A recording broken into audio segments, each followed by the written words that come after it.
Olá a todos, sejam bem-vindos a mais um AgroJovem Podcast. Este podcast que trabalha um pouquinho com gestão financeira de propriedades rurais, sucessão familiar, liderança, que é a chave entre os dois, entre a gestão e a sucessão, e empreendedorismo no agronegócio. A gente conversa aqui com produtores rurais e com especialistas do setor para nos ajudar a trazer mais informação e entender o que está acontecendo no agro, como é que nós podemos evoluir, como é que nós podemos ser mais eficientes. E para você que está chegando agora, saiba que a gente tem canais tanto no Spotify, na Apple, na Amazon, para você ouvir, né? Colocar na caminhonete, colocar num trator, que estiver trabalhando. Mas nós também temos, para quem gosta de um audiovisual, a gente também tem no YouTube e agora o Spotify também está com vídeo. Então, se você quiser acompanhar com um vídeo e tudo mais, dá uma olhadinha no YouTube até no Spotify. Vale a pena conferir, acompanhar o canal lá, seguir, né? E claro, se estiver no YouTube, deixa aquele like para nós, para ajudar também. E um aviso aqui, primeiramente, antes de nós começar, tá? Hoje, um tema nosso é muito importante, que nós vamos falar com a Cristiane Santos, que é especialista em gestão sustentável do agronegócio. Mas o aviso é o seguinte, no dia 8 de dezembro, nós vamos fazer um sorteio de uma estação meteorológica. E essa estação meteorológica, ela funciona, coloca na propriedade e ela pode ligar tanto no Wi-Fi, como também no 4G, e você conecta esses dados, você tem dados climáticos na palma da mão. Quanto que choveu, como é que está o vento, como é que está a temperatura, umidade. Para quem vai pulverizar, isso é um dado importante, porque a eficiência das pulverizações influencia nesse dado meteorológico. Muitas vezes você nem está na propriedade, né? Às vezes é um funcionário que está lá, ou você precisa saber dessa informação para ver se você segue adiante ou não. E claro, saber o quanto que choveu. Acho que o copinho já chegou na hora do copinho se aposentar. E, claro, essa estação meteorológica consegue integrar também na plataforma de gestão do e-produtor, que tem um módulo agronômico específico para isso, para você fazer uma gestão da irrigação, para ter o histórico climático da sua propriedade. Lá você também consegue trabalhar as ocorrências de campo, as operações de plantio, controlar estoques e uma gestão da fertilidade, né? A gente interpreta os mapas de solo, de acordo com a interpretação do seu estado, faz mapas de variabilidade, cria o mapa necessariamente lá dentro. Na faculdade nós tivemos que aprender geoprocessamento, ficamos um semestre inteiro aprendendo a criar o mapa. Quando chegou na hora de entender o mapa, acabou o semestre. Agora não precisa mais. Agora o mapa já é criado em um clique, você só organiza a planilha que vem do laboratório de solo e agora você tem mais tempo para avaliar os mapas. E claro, satélite, entre outras coisas, vale a pena conferir. Vou deixar um link aqui na descrição, caso vocês queiram conhecer um pouquinho mais. E hoje nós vamos falar de gestão, vamos falar de sucessão familiar com a nossa convidada Cristiane Santos, especialista em gestão sustentável do agronegócio, trabalha um pouco com planejamento sucessório, jurídico, mas eu vou deixar que ela conte um pouquinho para nós. Cristiane, seja bem-vinda aqui ao podcast do AgroJovem. Conte para nós de onde que você é, o que você faz, como é que te encontra. Seja bem-vinda. Oi, Lucas. Obrigada, primeiramente, pela oportunidade. É um prazer imenso estar aqui com vocês, falando um pouquinho do que eu sou apaixonada. Não sou tão apaixonada pelo agro como eu sou pelo jurídico. Eu acho que a gente pode trazer uma gestão realmente eficiente quando a gente passa a conhecer o meu negócio e entender que não é uma receita de bolo, né? Nem sempre o que dá certo para o meu negócio dá certo para o vizinho. E o que a gente faz é exatamente isso. Sou advogada, atuo já no agro há um bocado de tempo, em planejamento sucessório, em gerenciamento de risco, e aí trabalhando exatamente essa visão, tentando transformar o produtor, que normalmente vem daquela visão ainda de colono, de pequeno produtor, de desorganizado, para alguém que vai trazer resultados eficientes e realmente significativos, que aguenta superar crises. É exatamente esse processo que a gente trabalha. Sou instrutora do Senar Mato Grosso, em sucessão familiar, sou advogada, sou dona da CS Agronegócios e a gente está aí trabalhando por esse Brasil todo, do Mato Grosso, Pará, Maranhão, Bahia, Rio Grande do Sul, Paraná, Mato Grosso do Sul, enfim. Tem cliente aí espalhado pelo Brasil todo, graças a Deus. Show de bola. Então você faz um trabalho em todo o Brasil e vive viajando pelo jeito, né? Dá para perceber que de Cuiabá já está em Sorriso e está sempre na ativa aí.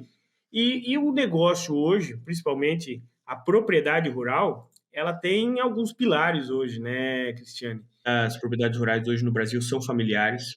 O segundo é o patrimônio, é o mais valorizado de certa maneira, mas ele não paga o boleto. né? E nós temos um negócio operacional, que esse sim, quanto mais eficiente, melhor e maior é a chance de crescimento. Como que você avalia essas três frentes hoje quando a gente pensa numa gestão sustentável da propriedade? Perfeito. Acho que todo o trabalho que a gente faz, eu sempre centralizo a família como base, né? Hoje no agronegócio, nas empresas no Brasil de modo geral, a grande maioria delas são empresas familiares. Então eu sempre oriento que o que a gente deve preservar é a base. A base é o quê? A família. Então, se a família é a base, automaticamente o patrimônio vai render lucros e o negócio também vai ser sustentável. Por quê? Porque a base está consolidada.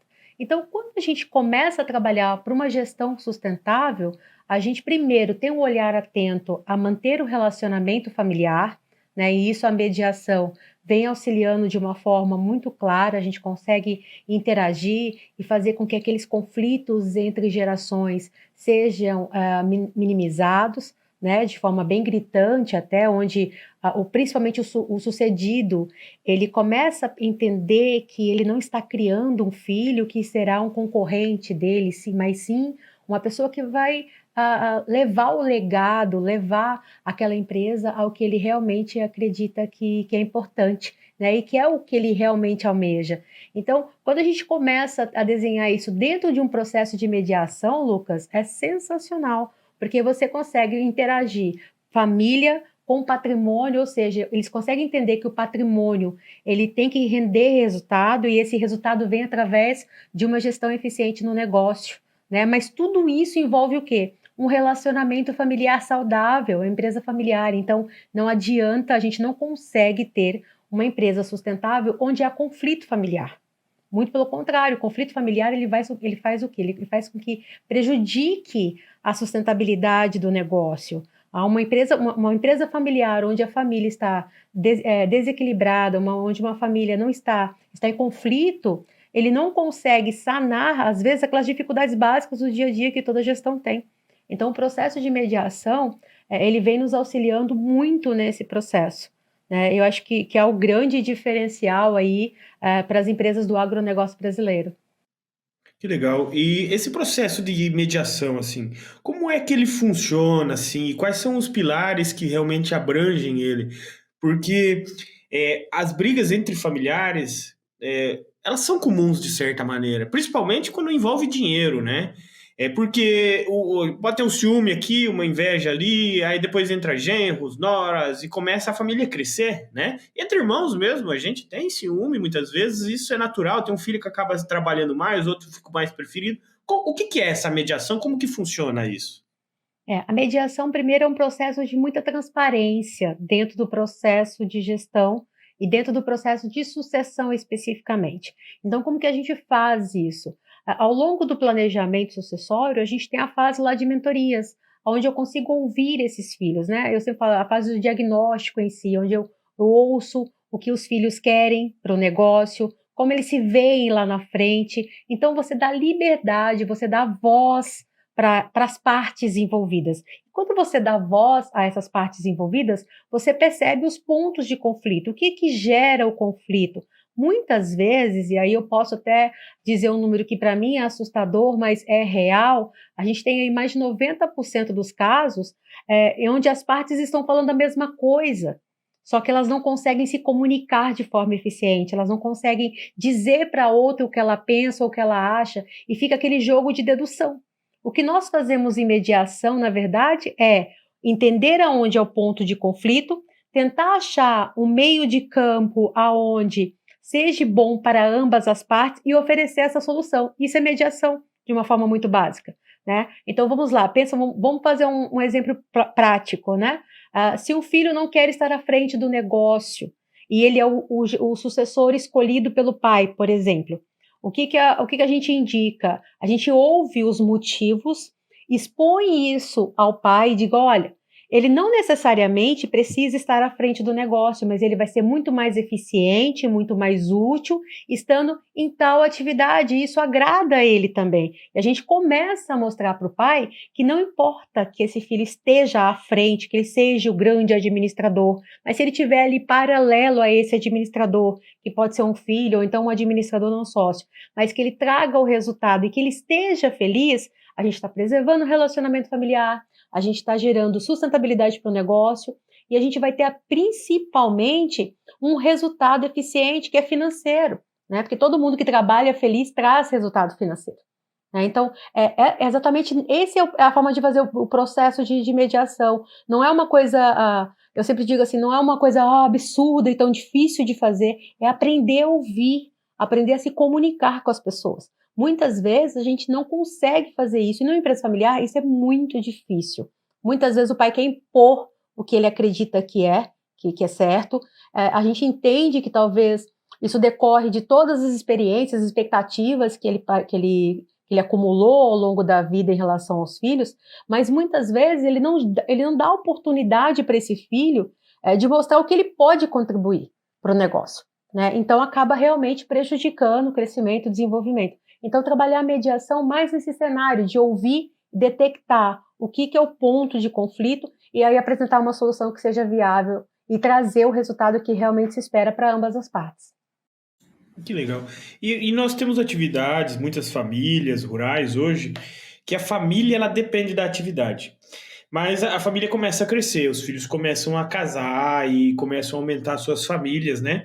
E muitas vezes a gente não olha no detalhe do negócio, o que melhorar, como melhorar. A gente está muito focado na operação, no trabalho do campo, no trabalho do que tem que fazer hoje, no que eu preciso fazer amanhã, o que eu tenho que pagar hoje, o que eu preciso pagar amanhã, e a gente acaba não olhando o negócio como um todo. E ainda entra mais pessoas no negócio que acabam sempre dando aquele palpite, daquela sugestão, e são pessoas que são recentes na família, né? São pessoas novas na família. Como que a gente trabalha com esses novos entrantes no negócio ao mesmo tempo que precisa continuar crescendo? Eu acho que o segredo é transparência na gestão, né? De como é que a gente faz isso. Primeiro, partindo do pressuposto da comunicação que eu falei agora há pouco. Né? Você dá oportunidade para essa pessoa ser ouvida e você tenta engajá-la dentro do negócio. Cada um, eu falo que todo mundo que nos rodeia, de certa forma, ela pode contribuir para o nosso crescimento, quer seja pessoal, dentro do negócio. É você, como gestor, olhar para essa pessoa com um olhar assim, o que ela pode me trazer de um resultado positivo, né? Como que ela pode agregar conhecimento? Ela pode agregar? Ela não pode agregar. As informações elas são pertinentes? Não são pertinentes.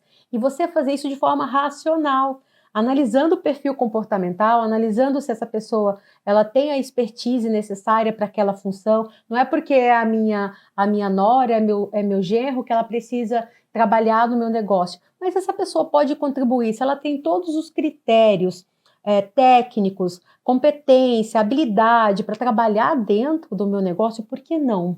Por que não agregar?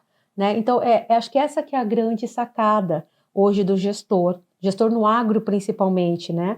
Como você disse, as famílias estão crescendo e cada dia mais a gente vê essa dificuldade de perpetuação. Hoje, a minha nora, que é apenas a minha nora, vou dar um exemplo assim, ela pode amanhã ser a minha sócia, a ausência do meu filho. E daí, como eu vou encarar isso?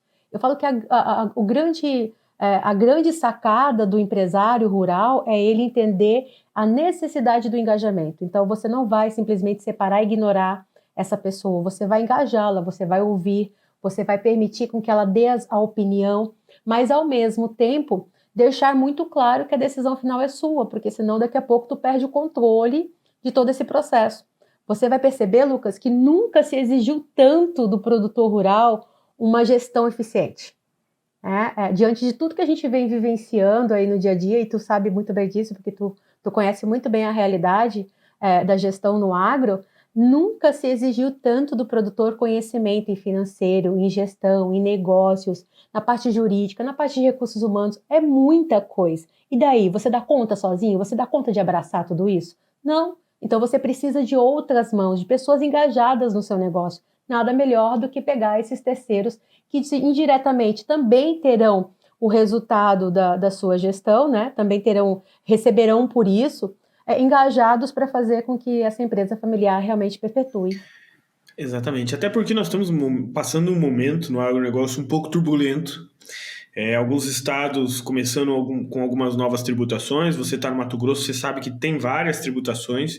O produtor ele precisa estar organizado e ele precisa de ajuda. E por que às vezes não pegar essa ajuda de alguém que já tá ali envolvido na família e tem esse conhecimento, como muito bem falou, que daí entra numa outra frente que é organizar a questão da governança, né? Como é que funciona essa frente da governança hoje numa propriedade rural? É exatamente isso. A partir do momento que você tem ali a família engajada e as funções distribuídas, a governança ela fica muito mais prática de ser realizada, porque é complicado você implantar regras de governança numa família que não tem uma visão empresária, que ainda tem aquela visão assim, sou uma empresa familiar, onde eu, patriarca, determino como vai ser feito, como vai deixar de fazer, e eu não profissionalizo esse negócio. Então, eu sempre falo assim, que o primeiro passo a ser dado é profissionalizar. E profissionalizar parte do pressuposto de que eu estou começando a escolher as pessoas de acordo com as suas competências, com as suas habilidades. Eu estou profissionalizando o meu negócio. Aí sim eu começo a implantar as regras de governança, determinando qual é a competência, qual é a atribuição de cada um, qual é a renda, prolabore, como que se ele vai ter benefício na empresa, se ele não vai ter benefício, como vai ser a estruturação da minha diretoria, do meu conselho de administração, enfim, todas as estruturas de governança necessárias. Mas tudo parte do pensamento, Lucas, de você não ser mais uma empresa familiar simples, mas você ter o pensamento como empreendedor, como empresário. Ou seja, você vai agregar dentro da sua família, engajar a família, preservar o relacionamento familiar e automaticamente você vai trazer um resultado ao seu negócio. Por quê? Porque essas pessoas vão dar o seu melhor. E aí dentro desse melhor, elas vão conseguir trazer resultado financeiro, porque afinal de contas, a atividade ela precisa ter esse resultado financeiro, né? Ninguém está ali trabalhando simplesmente por trabalhar, a gente quer um resultado. Exatamente, exatamente. E sabe o que é interessante? Você falou, né? Ele precisa olhar como um negócio. A gente sabe muito bem disso. Mas a pergunta que vale R$ 1 milhão: como que nós fazemos o produtor, quando a gente diz produtor, né, considere o homem, a mulher, como que nós fazemos o produtor, a família rural, olhar para a propriedade como um negócio sem ter conflitos na família, né? Porque essa virada de chave, você concorda que é ali que muitas vezes parece que é uma certa desconfiança, parece que tava um logrando o outro, ou parece que ali que desperta, né, aquela inveja. Como que a gente atiça? Porque o nosso ouvinte aqui, você que está nos ouvindo, muitas vezes é um produtor, é um filho que está querendo começar a gestão, mas o pai não aceita porque ele não quer interferências, ou você é uma esposa que você quer ajudar, mas ele não dá abertura. Eu tenho vários produtores que eu também presto uma consultoria que a esposa ela tá tentando organizar, mas daí o marido pega um cheque no lugar e já gasta no outro e não avisa ela, daí quando não sabe o que acontece, ela pega os extratos, ela não sabe o que está acontecendo no extrato, porque falta essa comunicação. Como que a gente consegue passar essa visão para o produtor? Porque é um processo que ele vai ter que passar, você concorda? Então, Lucas, como é que a gente faz, então, esse produtor compreender esse momento que é tão importante? Eu acho que a primeira coisa é você não impor a ideia, né? Nada que é imposto é agradável. Né? Da mesma forma que a gente não gosta no nosso dia a dia que alguém determine o que fazer, o que não fazer, se a gente chega para o produtor e fala, olha, você tem que fazer dessa forma porque o banco está exigindo isso, porque a legislação está exigindo isso, não é uma coisa que é agradável para ninguém. Então, como que a gente faz isso? Mostrando o resultado. Olha, vamos pegar aqui hoje, vou dar uma dica para as mulheres. A gente recentemente participou de um evento aqui no Mato Grosso e eu vi vários relatos dessa natureza, onde as meninas diziam assim, olha, quando a gente pega lá um determinado setor dentro do meu negócio, eu vou organizar ele, eu vou deixar claro como fazer essa gestão de forma eficiente. E aí o produtor percebe o resultado, ele abraça esse projeto. Então, a primeira dica que a gente pode dar é não seja uma coisa imposta. Mostre o resultado. Olha, tá aqui, fiz um estudo. Olha, o fulano está fazendo. O produtor tem muito essa coisa do vizinho, né? Se o vizinho está fazendo, está trazendo resultado, ops, o que ele está fazendo que é diferente do que eu estou fazendo? Então, começa a mostrar esses cases para eles, esses trabalhos que Exatamente. dão certo, né? É a Olha, se a gente propagação está... por inveja, né? Exatamente, exatamente. Porque traz resultado. Ele começa a chamar a atenção dele. Peraí, por que que o fulano consegue esse resultado e eu não? O que que ele está fazendo de diferente? E aí começa conversando. Diálogo e comunicação é a base, né? Então não seja uma coisa imposta, começa mostrando resultado, e aí resultados que realmente chamem atenção, não aquele resultado que eu quero trazer uma mudança que vai me trazer um custo elevado e que vai me fazer empatar. Isso não é inovação, isso não é uma gestão eficiente. Eu preciso trazer um projeto, digamos assim, para dentro dessa gestão, um projeto que seja economicamente viável e automaticamente me gere o resultado muito mais atrativo do que eu já tenho hoje. Aí você vê o produtor mudando de opinião, né? Eu sempre falo, quando a gente fala de planejamento sucessório, por exemplo, quando você diz, olha, se você fazer o planejamento sucessório, você vai ter essa redução de encargo tributário, como a gente conversou agora há pouco aqui, é complicadíssimo essa questão de encargos tributários no Brasil hoje, né? O produtor vem pagando, isso vem aumentando de uma forma muito significativa. Mato Grosso, a gente tem aí imposto até sobre o milho e sobre a soja, sobre a nossa produção efetivamente, e a gente está vendo a repercussão disso aí no estado, no país inteiro, em vários estados. Né? Então, como é que eu faço para tentar lidar com isso? Como é que eu organizo melhor? Como é que eu consigo reduzir os meus riscos? Como é que eu consigo reduzir os meus custos efetivos? Então, o que a gente pode trazer de novidade? Isso é pensar em gestão sustentável. Né? É exatamente isso. É olhar para dentro do meu negócio, eu conhecer o meu negócio, porque só quando você conhece o negócio é que você consegue tomar a decisão da forma correta.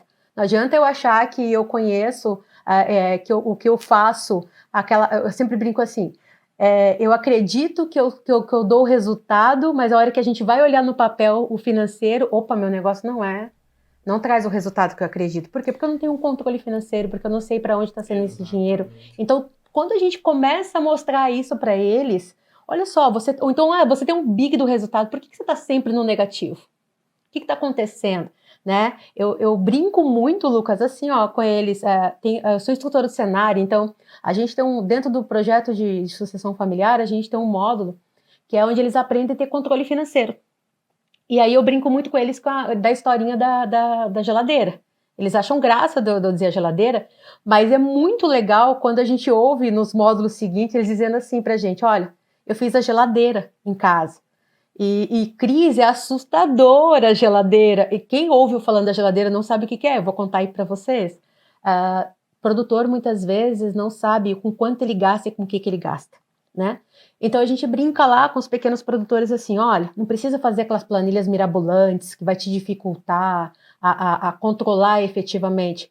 Faz o controle da geladeira, começa pelo controle da geladeira, né? O que é o controle da geladeira? Deixa um papelzinho lá na tua geladeira e vai escrevendo assim, gastei com, sei lá, com gasolina, gastei com alimentação, gastei, e vai colocando lá, vai criando esse hábito, porque tudo é hábito, né? Então, quando você começa a criar esse hábito, aí sim, agora tá na geladeira, tá chato na geladeira, então vamos lá, já se assusta com o primeiro mês com o resultado da geladeira. Aí você começa a jogar isso para dentro de uma planilha. Daqui a pouco, você está dentro de um aplicativo no celular, registrando todos os seus gastos. Seu contador vai agradecer. Né? Exatamente. Quem acompanha o financeiro da sua empresa, então nem se fala, mas aí você vai ver, poxa, por que eu estou gastando tanto com coisas que não trazem nada de evolução para o meu negócio? Por que eu não posso direcionar esse recurso aqui com uma coisa que é fútil para uma coisa que realmente vai me trazer resultado financeiro? Mas você só consegue fazer isso quando você sabe com o que você gasta. Quando você conhece a fundo o financeiro do seu negócio. E às vezes é medidas pequenas que você consegue mudar isso. A geladeira pode te ajudar nesse sentido. Pode ajudar. Por quê? Porque ela vai te criar hábito, né? Hábito de ter Exatamente. controle financeiro. É detalhes, né, Lucas, que fazem uma Exato. diferença gigantesca na gestão. Exatamente. E muitos ainda, eles pensam assim, não, mas quem faz a gestão para mim é meu contador. Mas o resultado contábil está refletindo a realidade do teu negócio? Né? Porque você sabe que são coisas diferentes, né, Cristiane? Muitas vezes a gente trabalha o resultado contábil, mas aquele resultado ele é financeiro e ele é econômico, né? Qual que é a diferença dos três? O resultado contábil é aquele que a gente ajusta para tentar, na medida do possível, pagar menos imposto possível, correto? Esse é o resultado contábil. Então, talvez ele não reflete o resultado do negócio. Aí nós vamos para o resultado financeiro. Entrada e saída, quanto que sobrou de caixa. Mas também não reflete o resultado da safra. Porque você pagou contas esse ano que são financiamentos passados. Então o resultado da safra é diferente. Não é o teu custo de produção menos o que você vendeu. Porque tem o fluxo de caixa ali no meio transacionando e ele não respeita as safras. E daí nós temos o resultado econômico, que daí você está considerando a depreciação dessas máquinas, você está considerando o custo de oportunidade disso, você está trabalhando pelo quê? Né? Porque você tem um patrimônio gigantesco, né? E muitas das vezes, né, Cristiano, talvez você entenda até melhor do que eu, porque aí os negócios no Mato Grosso são maiores até que aqui no Paraná. Quando que o produtor quebra? Ele teve safra boa. Então, o que acontece agora? A gente quer investir. E normalmente o que a gente faz com o caixa quando nós queremos investir? Nós queimamos o caixa. Nós fazemos um financiamento aqui, compra uma máquina ali, agora que é a hora de trocar caminhonete. Super safra. Super safra é a hora de cometer erro na super safra. E o que talvez a gente deveria fazer, você sabe talvez melhor do que eu até, é fazer um caixa. Pode investir? Pode, né? Mas avaliar todas essas frentes econômicas, não só a contábil, né? Porque o problema, qual que é o problema da super safra hoje, Cristiane? Na minha cabeça, o grande problema da super safra é que gera um certo comodismo, né? O produtor acha assim, eu tive uma super safra, então agora eu posso, vai ser assim nos próximos. Esquece que a gente é uma empresa a céu aberto, né? E como empresa a céu aberto, eu não sei o que vai ser o clima na próxima safra. Eu não sei o que vai acontecer com o mercado financeiro na próxima safra. Eu não sei o que vai acontecer com o mercado no exterior na próxima safra. E aí? E se eu não tenho um mínimo, que é um fundo de reserva, né, para segurar uma perca de safra? A grande maioria dos produtores, Lucas, não sabe trabalhar dessa forma, não consegue entender o tamanho da importância. Eu tenho reservado hoje um fundo que consegue pagar todos os meus financiamentos, todas as minhas despesas, se eu tiver uma perda de safra ou uma redução de faturamento. Como é que eu faço isso? Qual que é eu tenho seguro para cobrir isso? Eu não tenho seguro? Eles acham caro pagar seguro rural, né? A grande maioria acha caro pagar seguro rural porque ele acha que isso não traz resultado. Mas e daí? E se você perde uma safra? Né? Se você perde uma safra, o que vai acontecer com o seu negócio? Né? Eu particularmente, eu sempre digo assim, eu morro de medo quando eu ouço um produtor falando de super safra, porque ele começa a fazer planos sem conhecer a realidade do negócio dele. Volto a dizer, nós somos uma empresa a céu aberto cheia de risco ao redor. Então, a primeira coisa é, você precisa conhecer os riscos do seu negócio. O que impacta diretamente o seu negócio? A gente tem risco climático, a gente tem risco financeiro, a gente pode não ter, por exemplo, a subvenção do governo federal, né? E daí? Como é que eu vou fazer? Eu vou ter margem de crédito rural um pouco mais elevado? Como é que eu vou fazer com isso? Eu consigo pagar isso ou não consigo pagar isso? Né? Então, o produtor que tem sucesso é o produtor que consegue identificar os riscos dos negócios e ele consegue antecipar os efeitos desse risco. Ele consegue corrigir, ele consegue criar medida que vai, na verdade, impedir que o negócio dele seja afetado caso algum desses riscos venha a ocorrer. E olha só, você falando aqui, eu comecei a fazer umas contas aqui, né? Falando de risco. Custo de produção hoje varia muito de estado para estado, mas vamos colocar 30 sacos de soja, né? 5 mil reais por hectare hoje. Então você pega aí 5 mil reais por hectare, eu sei que no Mato Grosso pode subir um pouco mais, para nós aqui pode direcionar um pouco, mas 5 mil reais por hectare. Um produtor que tem 5 mil reais por hectare de custo e ele planta 1.000 hectares, para nós colocar, né, uma divisa interessante aqui para o Paraná e o Mato Grosso. O Mato Grosso é um produtor pequeno e aqui para nós é um produtor já médio. Ele gasta 5 milhões. Se não fizer seguro, esse sai caro, concorda? Entendeu? Porque ele enterrou 5 milhões, enterrou, e se não fizer seguro, fica realmente difícil. Então, caro é o quê? Caro é o que não traz resultado, né? Então, talvez o seguro, ele possa ser caro nesse momento, mas na falta ele ajuda. Nós fizemos uma conta esses dias na posse, e assim, o seguro, ele realmente tem um custo de produção elevado. Mas se todo ano você fizer seguro e um ano faltar e você tiver, você mantém essa estabilidade. Agora, se você vai sempre sem seguro, uma safra você tem um pouco menos, um pouco a mais, um pouco menos, aí você dá uma quebra. Na média, trabalhar sem seguro, você perde muito mais do que você trabalhar com seguro todo ano, com esse custo de produção um pouco elevado. Então, assim, é fazer conta, né, Cristiane? E aí a gente entra numa outra questão. que está ficando muito forte, principalmente aqui no Sul, mas eu sei que o Mato Grosso, os produtores já vem trabalhando muito bem isso, que é a diversificação dos empreendimentos, né? Aqui a gente trabalha a diversificação de atividades rurais e como é que o produtor hoje aí no Centro-Oeste vem olhando para essa diversificação, né? Empreender outras frentes. A gente percebe aqui, principalmente o produtor que já tem essa visão de empresário, tá? Quando o produtor ele consegue reconhecer que ele precisa ter frentes diferentes para trazer resultado, eu não posso confiar exclusivamente na agricultura ou exclusivamente na pecuária. Por que não ter outras atividades dentro da minha estrutura, né, da minha estrutura do meu negócio, dentro da minha gestão da minha empresa, que vai me trazer resultado e numa eventual dificuldade financeira na agricultura e na pecuária, isso vai sanar ou então vai minimizar essa situação financeira. Eu acho que essa que é a grande sacada hoje, né, do gestor, do líder no agronegócio. Ele compreender que a diversificação é importante. Eu estou aqui em Sorriso essa semana e a gente está atendendo um cliente aqui que particularmente acho sensacional, né? Ele tem uma visão de negócio tremenda, porque ele é produtor rural, mas automaticamente ele tem negócios das situações mais variadas, desde o ramo de alimentação até armazenagem, questões financeiras, né, fornecimento de crédito rural, enfim, ele abriu o leque dele, por quê? Porque ele entende que numa dificuldade dentro do plantio ali, dentro da produção agropecuária dele, ele vai ter outras frentes, ele nunca vai se ver refém do mercado. Né? Ele consegue analisar, ele consegue tomar as medidas necessárias, ele consegue ter um olhar diferente. Eu acho que essa que é o essencial, né? Eu acredito que hoje nós precisamos começar a ter esse olhar de gestão um pouquinho diferenciado. Primeiro ter o controle interno, reconhecer o risco do meu negócio, identificar, trabalhar com mitigação de risco, mas principalmente entender assim, ó, legal, vi meu negócio, mas e o meu todo? O que que eu vou levar? Qual vai ser o legado que eu vou passar? O que que eu quero mostrar para os meus filhos? Diversificar negócio é uma visão empresarial muito importante. Né? Então, aqui a gente começa a trabalhar isso agora com os produtores, a gente começa a ver os produtores muito mais empresários do que simples produtores rurais. Eu acho que é um passo, Lucas, que a gente vai ver no Brasil nos próximos anos. Tá? Eu visualizo o produtor com uma visão empreendedora muito grande, a gente percebe isso pelas buscas que a gente está vendo dentro da própria estrutura do Senar, né? A gente vê o tanto que está chamando atenção, os cursos de gestão, né? O quanto que o produtor está buscando essa capacitação, então eu acho que a gente vai ter uma mudança de cenário aí bem significativa, tá bem promissora nesse sentido.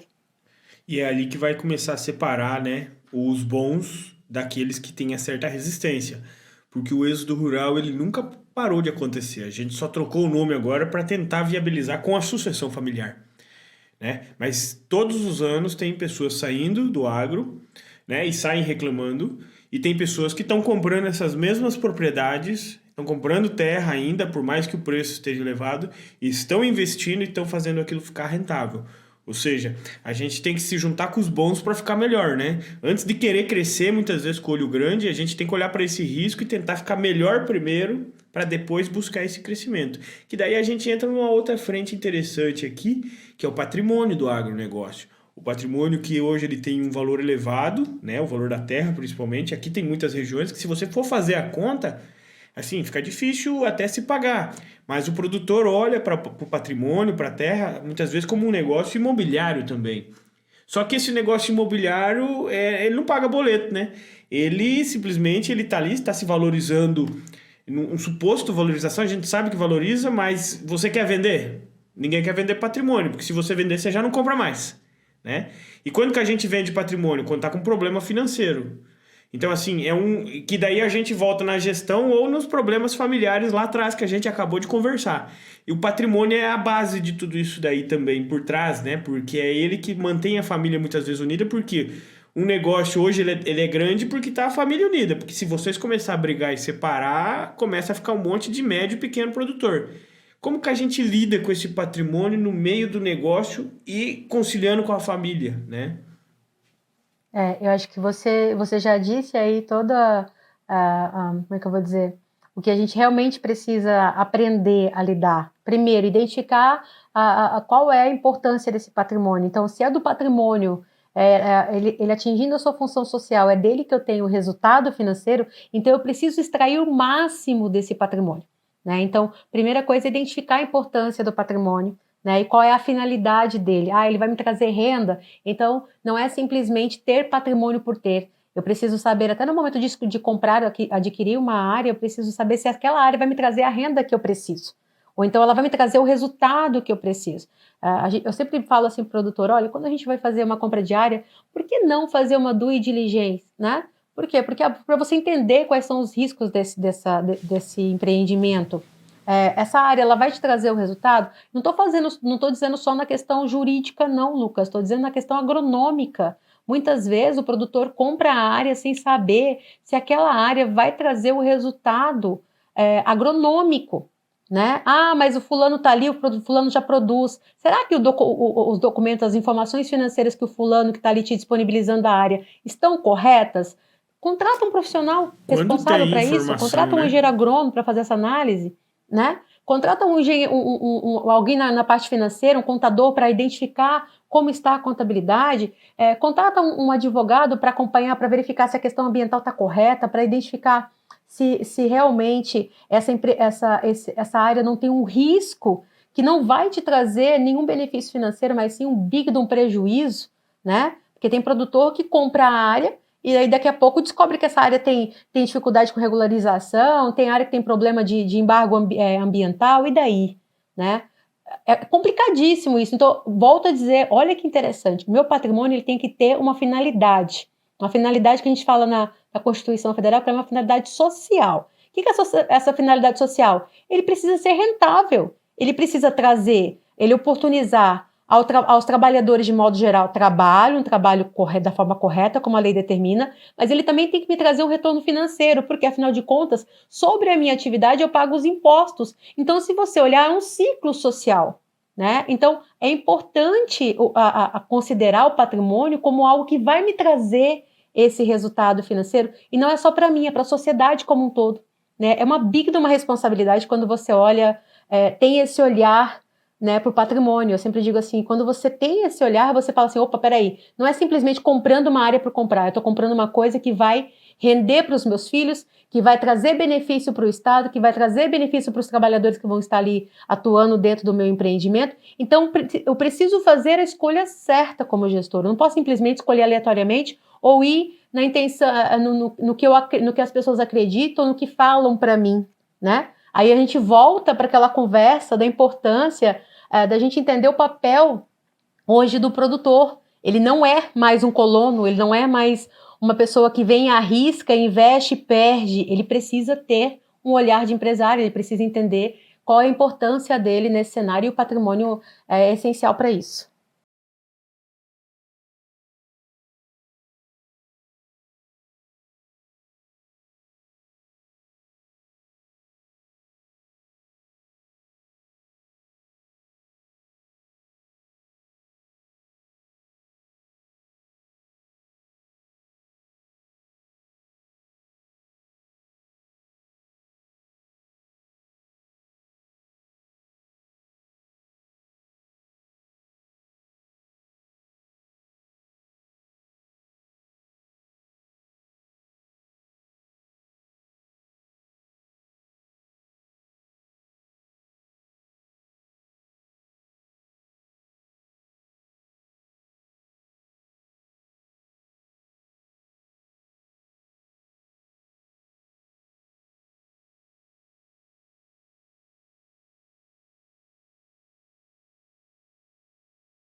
Show.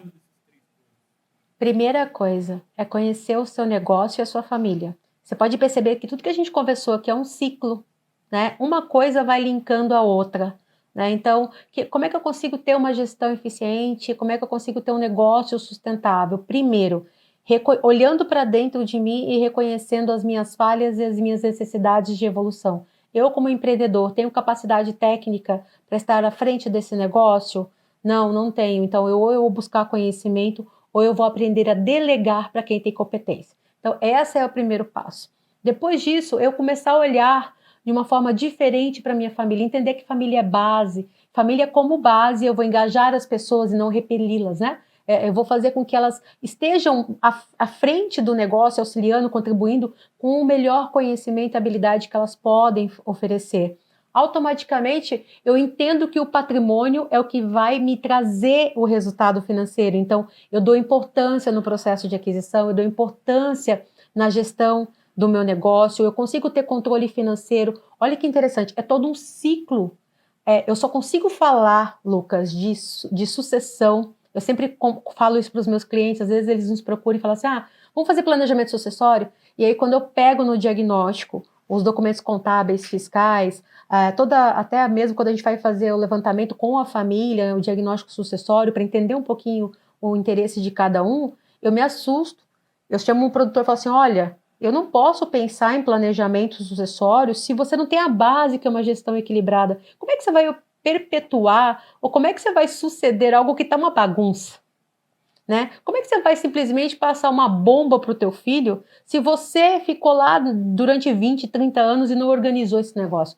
Então, para aí. A gente não vai falar de planejamento sucessório agora. A gente vai primeiro organizar a casa, deixar a casa redonda, sendo viável financeiramente. A hora que o seu negócio estiver redondinho, aí a gente vai passar isso para frente.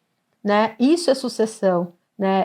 Não é eu sempre falo assim, sucessão, por exemplo, não é um ato, não é fazer uma holding, não é nada disso. Nem sempre a holding é interessante. Agora, o que você precisa passar? Você precisa passar um legado, você precisa passar um controle financeiro, você precisa passar uma gestão eficiente. Né? Então, acho que de tudo que a gente pode indicar para eles é exatamente a junção, entender que tudo é um ciclo, tudo é parte de um todo. E aí, cada um tem a sua importância, e principalmente o produtor rural.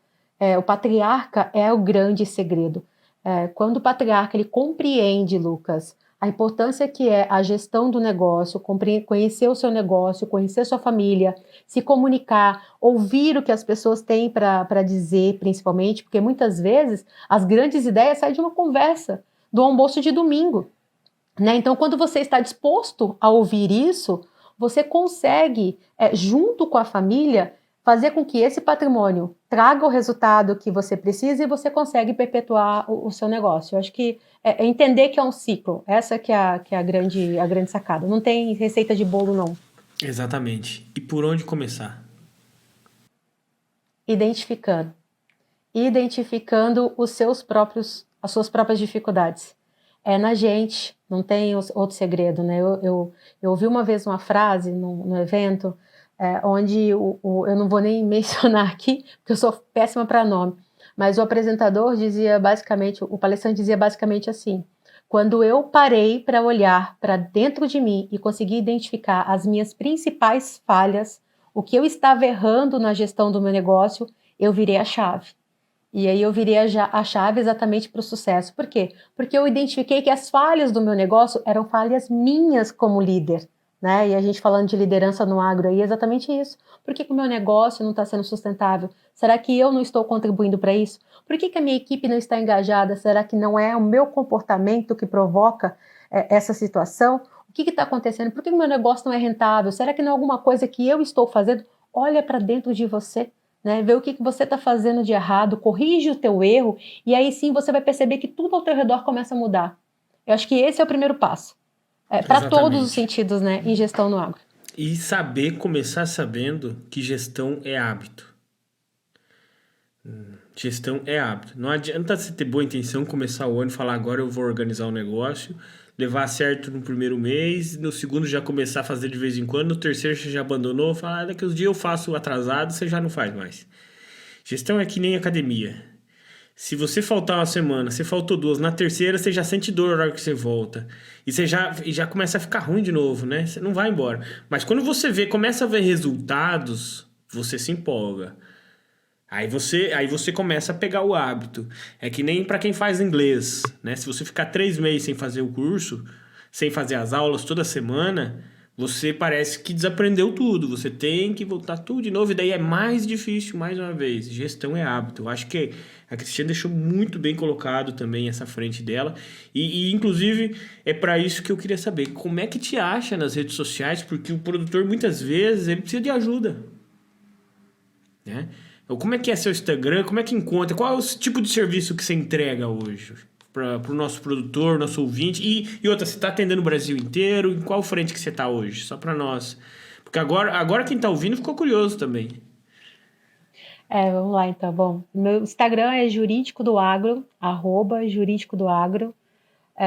Eu particularmente admito que eu sou um pouquinho, como é que eu vou dizer? Eu enrolo um pouquinho lá no jurídico do agro, tenho muita dificuldade pode não parecer, mas eu tenho muita dificuldade em conversar ali no Instagram. Eu fiz algumas lives e eu até brincava com o pessoal assim, falava, gente, pelo amor de Deus, entra lá nas lives para vocês conversarem comigo ali no chat, porque eu sou professora, eu sou instrutora, então eu gosto de olhar para os meus alunos, né? Então eu falo isso até no curso de pós-graduação, eu falo, gente, eu não sei dar aula virtual, porque se eu não olhar para vocês, tem alguma coisa errada aqui, né? Eu gosto dessa interação. Mas lá tem algum pouquinho do que a gente fala um pouquinho de planejamento sucessório, de gerenciamento de risco, algumas coisas relacionadas a contratos, de modo geral. A nossa especialidade é realmente o jurídico do agro, mas um jurídico com um olhar diferente, não é aquele jurídico que vai cuidar dos seus processos judiciais, não.